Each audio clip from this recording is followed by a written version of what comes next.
창세기 29장입니다.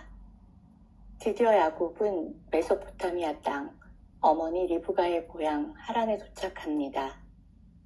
서울에서 부산까지의 2배나 되는 거리, 한 달이 넘는 여정이에요.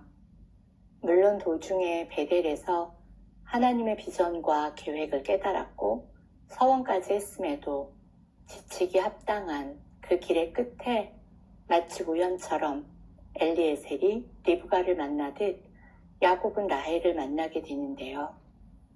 멀리서 객관적으로 보면 보이는 이 하나님의 신실하신 인도하심이 우리 인생길에서는 깨달아지지 않기 일쑤입니다. 고대에는 우물에 짐승이 빠지거나 오물로 더럽혀지는 것을 막기 위해 큰 돌로 막아두어 연약한 목자 혼자서는 그 돌을 치워 양들에게 물을 먹일 수가 없었기에 먼저 온 목자들도 다른 목자들이 양떼를 몰고 올 때까지 기다려 주었던 모양입니다. 부자 이삭의 아들이자 집돌이 야곱의 입장에서는 해가 중천인데 얼른 물을 먹이고 가서 또다시 풀을 뜯기지 않는 목동들의 게으름이 이해가 가지 않았죠. 섣부른 조언을 하고 있는 중에 라헬이 옵니다. 뛰어가 괴력을 발휘해 돌을 옮기고 외삼촌의 양떼에게 물을 먹이죠. 자신의 아들 이삭을 위해 이스마엘과 여종 하갈을 쫓아냈던 사라, 자기 취향껏 별미를 대령하여 축복을 받으라는 이삭, 아들 야곱을 위해 남편 이삭과 장자 에서를 속이는 리브가, 그리고 이미 기다리고 있던 목동들은 안중에도 없는 야곱의 행동들. 전체 맥락과는 상관없어 보이는 이런 디테일한 구절이 왜 성경 속에 등장하는지를 눈여겨보아야 할 것 같습니다. 어떤 때는 20년을 설명 없이 건너뛰는 이야기 속에서 아브라함과 이삭이 파고 또 팠던 우물, 다투고 빼앗겼던, 결국은 맹세까지 하게 한 우물, 그리고 야곱의 우물까지 그 이야기는 계속 이어지는데요. 이 시대, 지금 우리에게 우물은 무엇을 의미할까요? 우리 모두는 스스로에게 이 질문을 해보아야 할 것 같습니다. 인생에도 정답이 아닌 저마다의 답이 있듯이 우리 모두에게는 파고 또 파야 하는, 때로는 다투고 포기해야 하는, 그리고 누군가의 필요를 위해 기다려 주어야 하는 우물이 있는 것은 아닐까요? 드디어 야곱은 외삼촌 라반을 만납니다. 여태껏 우리가 알던 야곱은 부끄럼 많은 집돌이가 아니었던가요?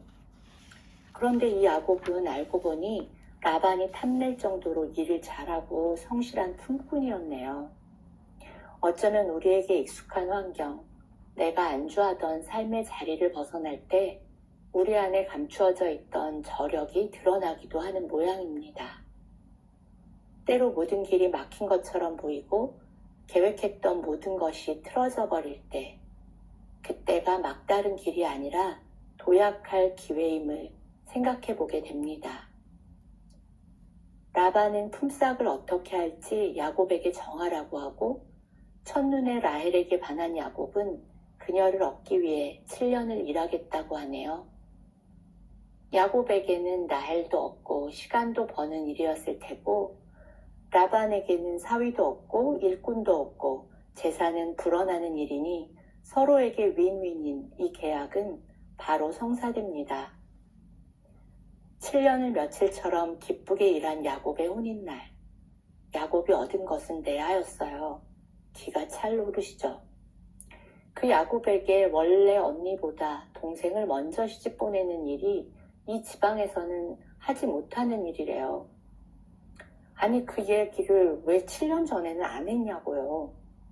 라반에게는 다 계획이 있었던 것이죠.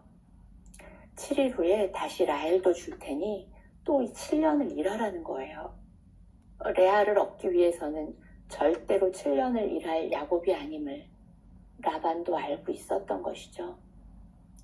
하나님의 약속의 성취를 기다리지 못하고 자기의 계획대로 장자권을 속여 빼앗았던 야곱은 라반 밑에서 인내하는 사람으로 단련되고 준비됩니다. 이제 남은 기간에는 또 어떤 일이 일어나는지 들여다볼까요? 여호와께서는 레아가 사랑받지 못함을 보시고 그녀에게 자녀의 복을 주십니다. 첫 아들을 낳고는 르우벤이라고 부르는데요. 보라, 내가 아들을 낳았다는 뜻입니다.